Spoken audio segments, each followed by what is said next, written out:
সম্মানিত দিনী ভাইরা, আমরা ধারাবাহিকভাবে রাসূল সাল্লাল্লাহু আলাইহি ওয়াসাল্লামের জীবনীর উপর আলোচনা করতেছিলাম। আজকেও একটি পয়েন্ট নিয়ে আলোচনা করব, তা হলো রাসূল সাল্লাল্লাহু আলাইহি ওয়াসাল্লামের জীবনে ঘটে যাওয়া দুইটি মহান ঘটনা, যেটা ঘটেছিল নবুয়ত পাওয়ার পূর্বে। প্রথমটি হলো যে হিলফুল ফুজুল। হিলফুল ফুজুল এটা একটা সংঘের নাম। জুলুমের প্রতিবাদে গড়ে ওঠা একটা সংগঠনের নাম হলো হিলফুল ফুজুল।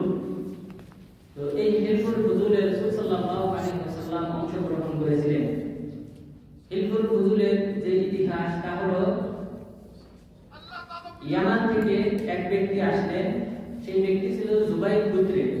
জুবাইর গোত্রের এক ব্যক্তি পণ্য নিয়ে মক্কায় ব্যবসার উদ্দেশ্যে আসলেন।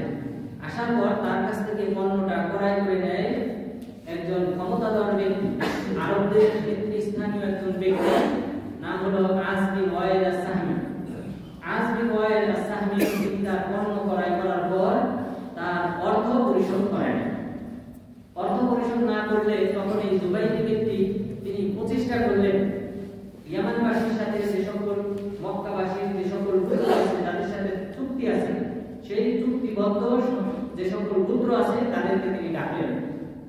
বানু মাহজুম, জুম, এই জাতীয় গোত্র আছে, তিনি গেলেন। আস বিন ওয়াইল আস-সাহমি আমার অর্থ পরিশোধ করে নাই, তোমরা এটা ব্যবস্থা করে দাও।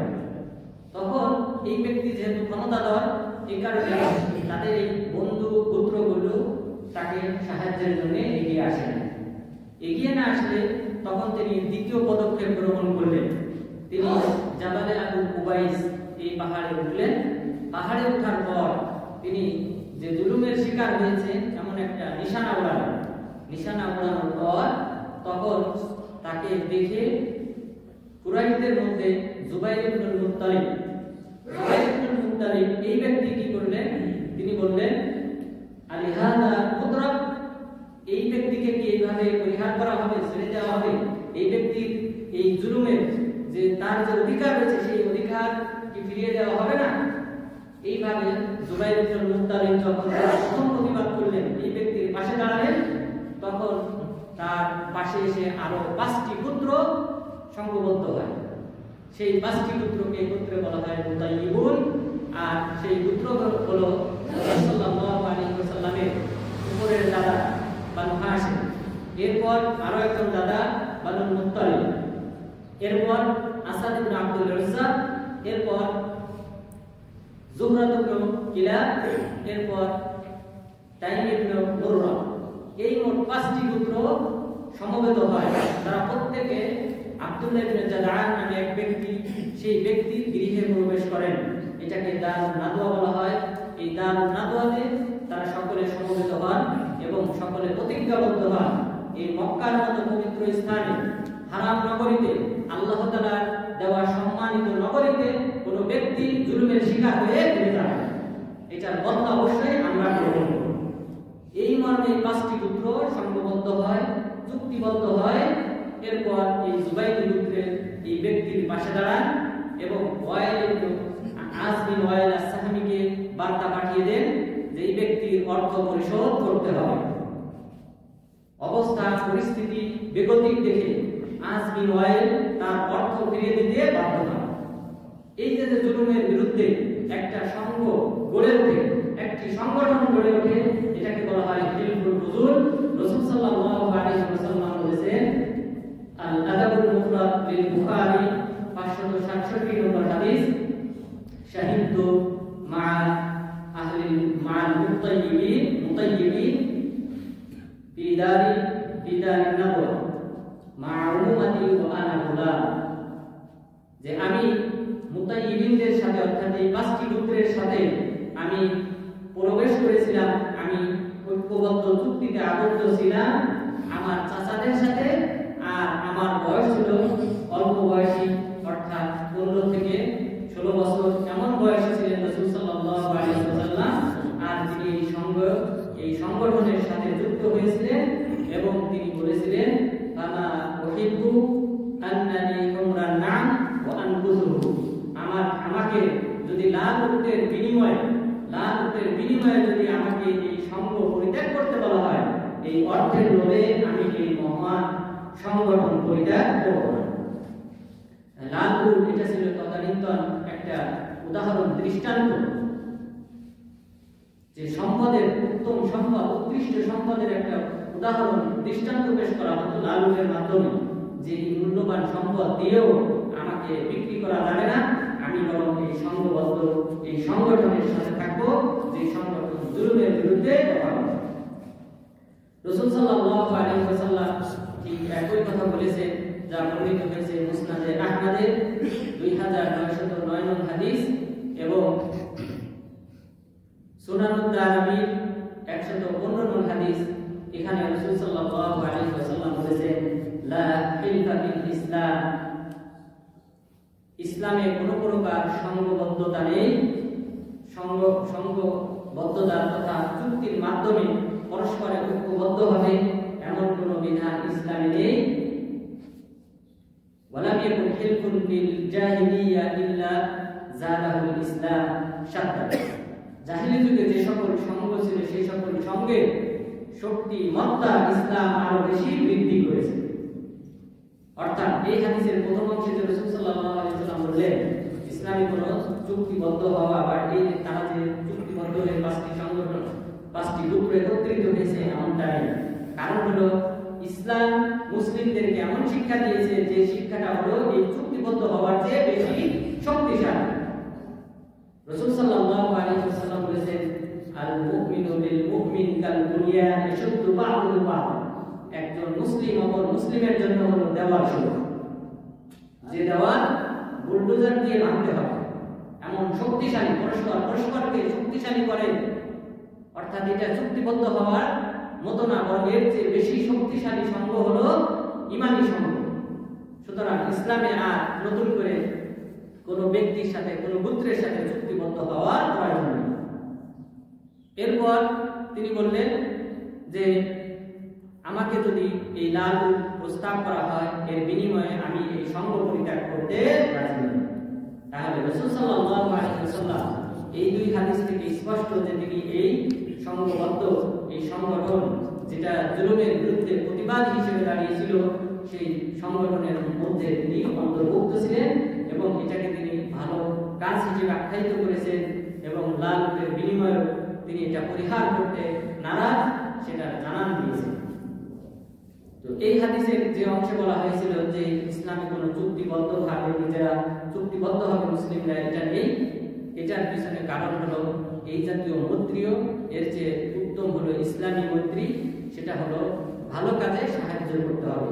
এক মুসলিম অপর মুসলিমকে ভালো কাজে সাহায্য করবে, কিন্তু জাহিলি যুগে ছিল ভালো মন্দ সব কাজের ক্ষেত্রে গোত্রের বিরুদ্ধে কোনো জুলুম অথবা নিজের পুত্রের কেউ যদি অপর পুত্রের উপর জুলুম করে ভালো মন্দ সব ক্ষেত্রে পুত্রের পক্ষপাতিত্ব করত। এই পক্ষপাতিত্ব ইসলামে হারাম করা হয়েছে। ইসলামে এই কারণে রাসূল সাল্লাল্লাহু আলাইহি ওয়াসাল্লাম বললেন এই জাতীয় কোনো মৈত্রীত্ব ইসলামে জায়েজ নেই, বরং মুমিনরা পরস্পরের ভাই স্বরূপ এবং দেওয়ালের চেয়ে বেশি শক্তিশালী বুনিয়াদ। সুতরাং এখানে আলাদাভাবে মৈত্রীত্ব গড়ে তোলার কোনো প্রয়োজন নেই। সুতরাং এই জাতীয় জুলুমের বিরুদ্ধে প্রতিবাদ যুগে যুগে হওয়া প্রয়োজন, সর্বক্ষেত্রে হওয়া প্রয়োজন। আমাদের দেশের ছাত্র ভাইয়েরা তারা চেষ্টা করেছিল কিন্তু তারা ব্যর্থ হয়েছে। তারা নিজেদের ঐক্যকে ধরে রাখতে পারে নাই এবং অন্যান্য ব্যক্তিরা তারা এটাকে সুযোগ নিয়ে এখন আমাদের দেশে প্রথম কিছুদিন হয়তো চাঁদাবাজি ছিল না, কিন্তু এখন আবার নিয়মিত চাঁদাবাজি চলছে। সুতরাং এটা বন্ধ হবে তখন এটা যদি প্রত্যেক গ্রামে গ্রামে প্রত্যেক মহল্লায় পাড়ায় ইউনিয়নে যদি সংঘ গড়ে তোলে, যুবকরা তারা যদি সংঘবদ্ধ হয় ঈমানের উপর ভিত্তি করে, অর্থাৎ অর্থ কামানোর উপর ভিত্তি নয় বরং ঈমান ইসলাম এই ইসলামের চিন্তা চেতনার উপর ভিত্তি করে কোরআন হাদিসের আইন বাস্তবায়নের চিন্তা নিয়ে যদি তারা সংঘবদ্ধ হয়ে প্রত্যেক মহল্লায় ইউনিয়নে এবং থানায় এভাবে জেলায় এইভাবে যদি তারা সংঘ গড়ে তোলে তাহলে এর মাধ্যমে আমাদের দেশের এই অন্যায় অবিচার জুলুমকেও বিনাশ করা সম্ভব। এছাড়া অন্য কোনো পন্থায় আমাদের দেশের এই যে জুলুম চলছে, মানুষের অর্থ অন্যায়ভাবে আত্মসাৎ করে, মানুষের জমি দখল করে, ফ্ল্যাট দখল করে, বাড়ি দখল করে, এগুলি বন্ধ করার জন্য অবশ্যই প্রত্যেক এলাকায় যে সকল যুবক ভাইরা আছেন তারা অবশ্যই সংঘ গড়ে তোলার চেষ্টা করবেন জুলুমকে বন্ধ করার জন্য এবং আল্লাহ এবং তার রাসূলের যে বিধান রয়েছে সেই বিধানকে বাস্তবায়ন করার জন্য। তাহলে আল্লাহ তাআলা আমাদের দেশকেও সুন্দর একটা পরিবেশ সৃষ্টি করবেন এবং আমাদের দেশেও একসময় জুলুম, অন্যায়, নির্যাতন এগুলো থাকবে না। এরপর দ্বিতীয় যে ঘটনা যেটা ঘটেছিল সেটা হলো নবুয়তের পূর্বে 5 বছর পূর্বে, তা হলো রাসূল সাল্লাল্লাহু আলাইহি ওয়াসাল্লাম কাবার ঘরে হাজরে আসওয়াদ স্থাপন করেছিলেন। এটা একটা বিরাট একটা সম্মানের কাজ ছিল, যেটা জাহিলি যুগের প্রত্যেক পুত্র তারা ঝগড়ায় লিপ্ত হয়েছিল, তারা পরস্পরের সাথে মারামারি, হানাহানি, কাটাকাটি পর্যায়ে চলে গিয়েছিল। এই মুহূর্তে তারা তখন বলল, যা মুসনাদে আহমদের 15504 নম্বর হাদিসে উল্লেখ হয়েছে, রাসূল সাল্লাল্লাহু আলাইহি ওয়াসাল্লাম সম্পর্কে বলেছেন কায়েস বিন সাদিক, তিনি বলেন, আমি বাইতুল্লাহ তৈরি করার সময় অংশগ্রহণ করেছিলাম, আমিও তাদের একজন সদস্য ছিলাম বাইতুল্লাহ তৈরি করার ক্ষেত্রে। আর এই বাইতুল্লাহ তৈরি করার সময় যখন তারা পরস্পরের মাঝে দ্বন্দ্বে লিপ্ত হলো, তখন তারা বলল, ইজআলু বাইনাকুম হাকামা, তোমরা নিজেদের মাঝে পরস্পরের মাঝে একজন বিচারক নির্ধারণ করো, তিনি যা ফয়সালা দেবেন সেটা মেনে নেবে, না হলে এই বাইতুল্লাহর মতো পবিত্র স্থানে এখানেও কিন্তু পরস্পরের মাঝে রক্তপাত করবে। তখন তারা বলল, আউয়ালু মান ইয়াতলা মিন হাযাল বাজ, এই গলি দিয়ে, গিরিপথ দিয়ে সর্বপ্রথম যে ব্যক্তি প্রবেশ করবে সেই ব্যক্তি আমাদের মাঝে ফয়সালা প্রদান করবে। তখন তারা দেখলেন রাসূল সাল্লাল্লাহু আলাইহি ওয়াসাল্লাম আসছেন। তখন তারা বলে ফেললেন, আতাকুল আমিন, তোমাদের কাছে আমিন আসছে, বিশ্বস্ত ব্যক্তি, যার ক্ষেত্রে জাহেলি যুগে সেই যুগে একটা মিথ্যা উদাহরণ তারা পায়। এই কারণে রাসূল সাল্লাল্লাহু আলাইহি ওয়াসাল্লামকে তারা আমিন বলে আখ্যায়িত করেছিল, বিশ্বস্ত ব্যক্তি হিসেবে আখ্যায়িত করেছিল। এরপর তিনি আসলেন, আসার পর তিনি যে ফয়সালা দিয়েছিলেন এটা একটা বিজ্ঞ ফয়সালা ছিল। তিনি সকল পুত্রকে বললেন যে তোমরা সকল পুত্র থেকে একজনকে চয়ন করো, তারা চয়ন করলেন। এরপরে তিনি ওই পাথরটা একটা কাপড়ের উপর রাখলেন, রাখার পর প্রত্যেক পুত্রের একজনকে বললেন, তুমি এই কাপড় ধরো। তারা সকলে যেভাবে কাপড়টা ধরে এই যেখানে হাজরে আসওয়াদ রয়েছে, এই হাজরে আসওয়াদের এই কোণে তারা আসেন, রাসূল সাল্লাল্লাহু আলাইহি ওয়াসাল্লাম এই কাপড় থেকে নিজ হাতে তুলে এখানে হাজরে আসওয়াদ স্থাপন করেন।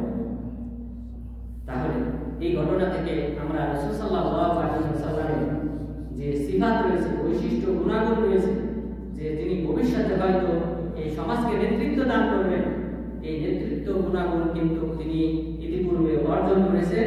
হেলফুল ফুজুলে সেখানে তিনি অংশগ্রহণ করেছেন। এরপর এখানে তিনি এই সমাজের মাঝে যে বিশৃঙ্খলা আছে সেটা কিভাবে সুশৃঙ্খলায় আনা যায় সেই ব্যবস্থাও তিনি করেছিলেন, উত্তম ফয়সালা দান করেছিলেন।